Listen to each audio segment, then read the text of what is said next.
invitamos a la doctora Elizabeth García con el tema inmunoterapia en el asma alérgica y su eficacia. Gracias. Pienso que hemos generado muchas dudas en esta mañana y les voy a generar más dudas. Nosotros los alergólogos tenemos mucha consulta por pacientes que nos llegan con IgE elevada y con eosinofilia. ¿Cuántos de esos son atópicos y no son por infección por Ascaris? Ahí les dejo la pregunta. ¿Cuáles son los valores normales de eosinofilia en nuestro medio para nosotros decir que el 4%, más del 4%, es un indicador de atopia? Entonces, más confundidos no los podemos dejar. Bueno, vamos a hablar de inmunoterapia. Después de hablar de los factores de riesgo, si nosotros sabemos que nuestra población es atópica, como ustedes vieron, en el 70%, ¿qué vamos a hacer con estos pacientes que nosotros, después de una terapia adecuada, no hemos logrado controlar adecuadamente? Podemos ofrecerle lo que conocemos como la inmunoterapia específica. ¿Qué es inmunoterapia? La inmunoterapia es vacunar a nuestros pacientes con el alergeno que el paciente está sensibilizado para producirle una respuesta protectora, como lo veremos.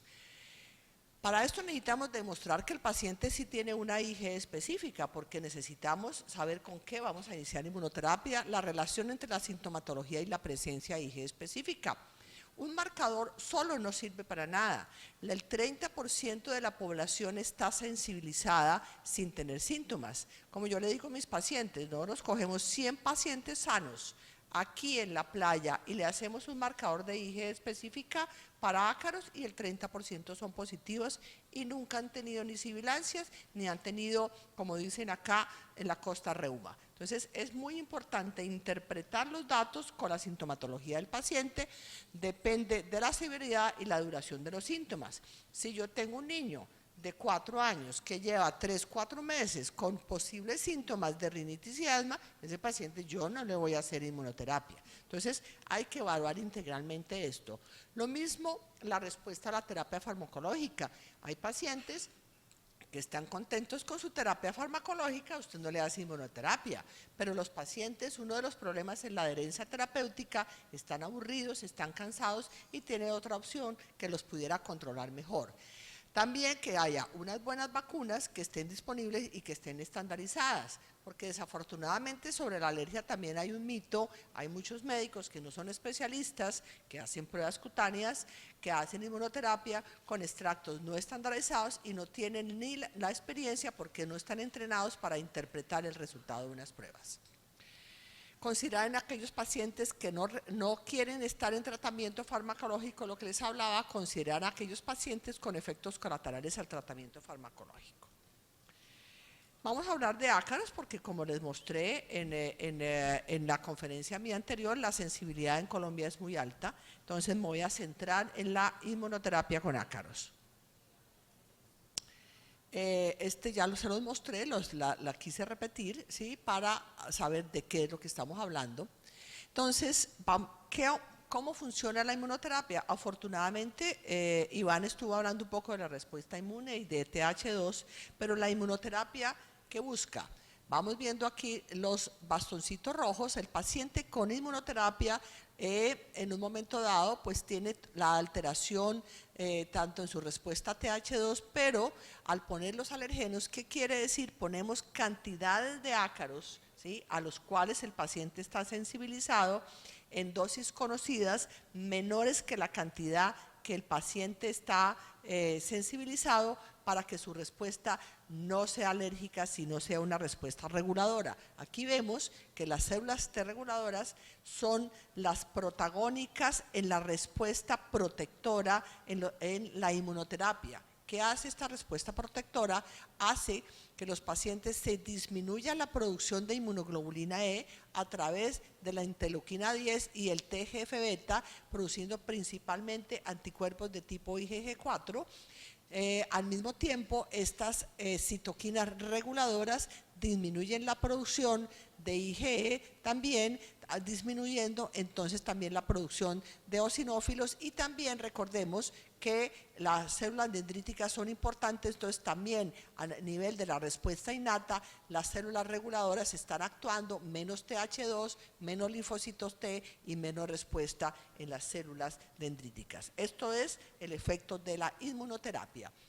Pero a largo plazo, ¿qué hace esta inmunoterapia? Entonces, si nosotros lo vemos al inicio, en días y luego en años, ¿cómo es la acción? Primero se produce una tolerancia de las células TH2, como dijimos, ¿sí? Hay una disminución progresiva de la inmunoglobulina específica, hay un aumento de la IgG4 específica al cabo del tiempo, desensibilización tardía y una disminución de la reactividad cutánea a la IgE.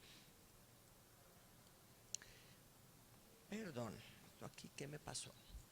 Entonces, entrando ya en los estudios, yo quiero invitarlos a que, esto aquí me quedó, perdón un minutico, sí, estos son los estudios de Cochrane, de la revisión sistemática de Abramson, que nos muestra si sirve o no la inmunoterapia.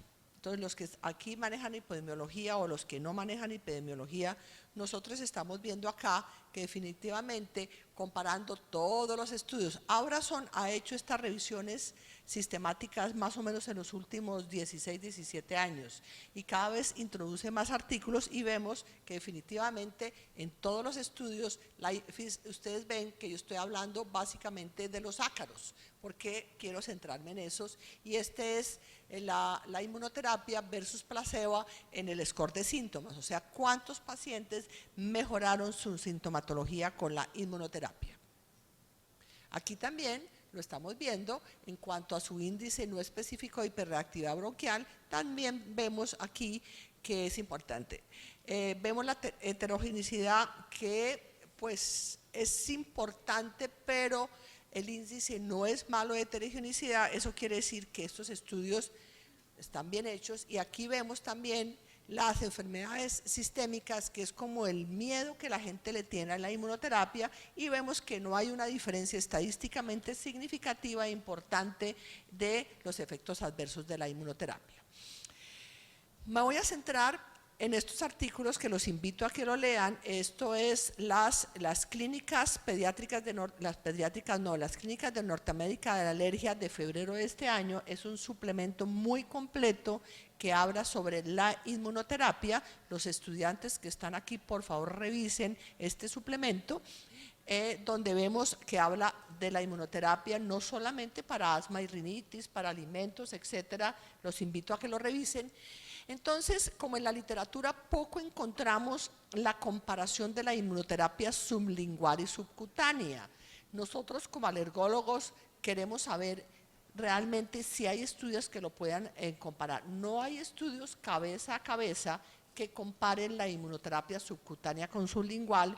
Aquí vemos simplemente cuántos estudios hay, cómo se comparan entre ellos, pero como le digo, no hay cabeza a cabeza, pero aquí vemos simplemente si realmente mejoran o no mejoran. Entonces vamos a hablar de rinitis alérgica y vamos a hablar de asma. Esto es inmunoterapia subcutánea, donde vemos que si hay una mejoría en el score de síntomas y en el score de medicamentos, o sea que utilizaron menos medicamentos. Igual este otro estudio vemos que sí hay una disminución en el score en cuanto a rinitis alérgica. En asma, esto es sublingual y esta es subcutánea. Rinitis vemos que se ve que hay una mejoría. En asma también, pero hay otros estudios que muestran que posiblemente en asma, ¿sí? Los estudios para la inmunoterapia sublingual no son tan alentadores como para asma, eso tenerlo en cuenta. Lo mismo aquí nos están mostrando, ¿sí? Vemos, ¿sí?, que para la inmunoterapia subcutánea, cuántos estudios hicieron. En cambio, para sublingual, ¿sí?, vemos que comparar la respuesta de subcutánea y sublingual en 11 estudios, vemos que la sublingual no fue mayor que el placebo en cuanto a síntomas, medicación, pruebas cutáneas, etcétera, etcétera. En cambio, la inmunoterapia subcutánea sí lo fue. Entonces, pensar un poco en la vía de acceso, pero ustedes deben pensar que esto es probabilidades. Hay muchos pacientes que les va bien con la sublingual. Entonces, ¿por qué la sublingual es importante? Porque para los niños es importante, los que no quieren recibir la inmunoterapia todos los días, tiene una dificultad la sublingual, la adherencia terapéutica, porque usted tiene que ponerle las goticas debajo de la lengua todos los días.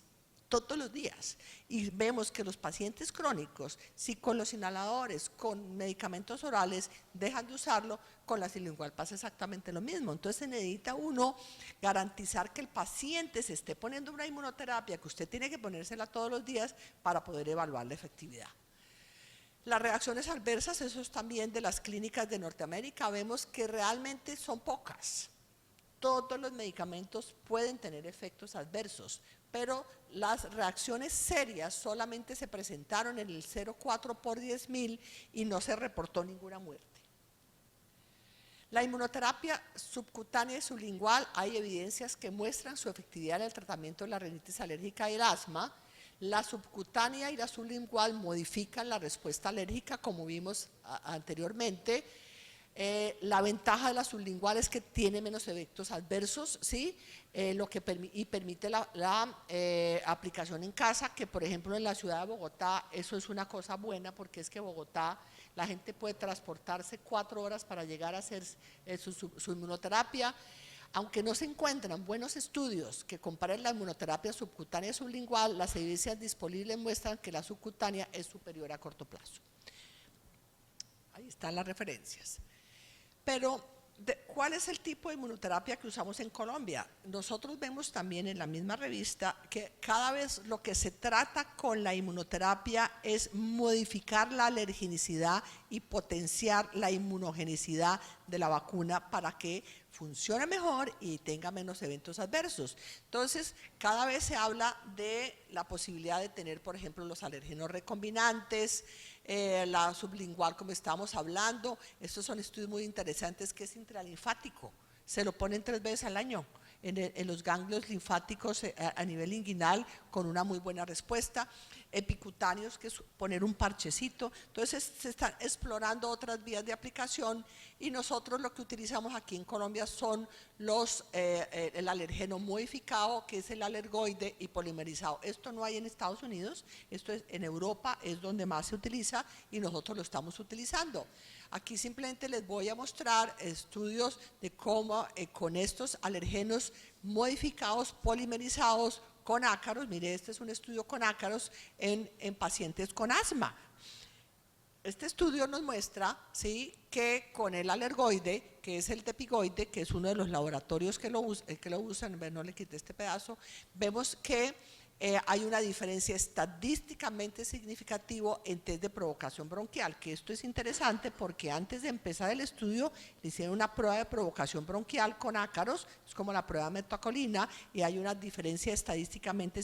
Esto fue antes de empezar el estudio, los dos grupos, y como al final del estudio, con una prueba de provocación, se demuestra, ¿sí?, que los pacientes respondieron menos en los pacientes que recibieron el tratamiento con la inmunoterapia comparado con las que no lo recibieron. Lo que pasa es que no en todos los estudios hacer esto es fácil, es una prueba engorrosa, costosa, que el paciente se someta a una prueba de provocación bronquial, pero lo ideal es que con todos los pacientes en los estudios encontráramos que se les hace prueba de provocación bronquial para demostrar de verdad la efectividad.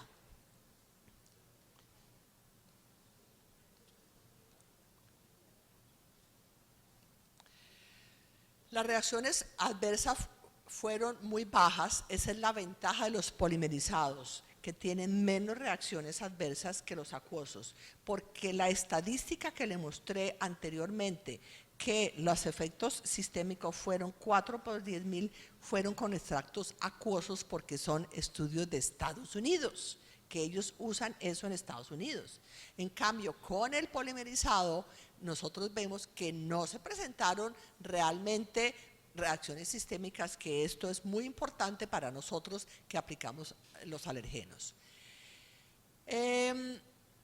La inmunoterapia lleva 100 años, más de 100 años. Es un tratamiento bueno, seguro, no es perfecto, como todas las intervenciones terapéuticas que nosotros le damos a nuestros pacientes.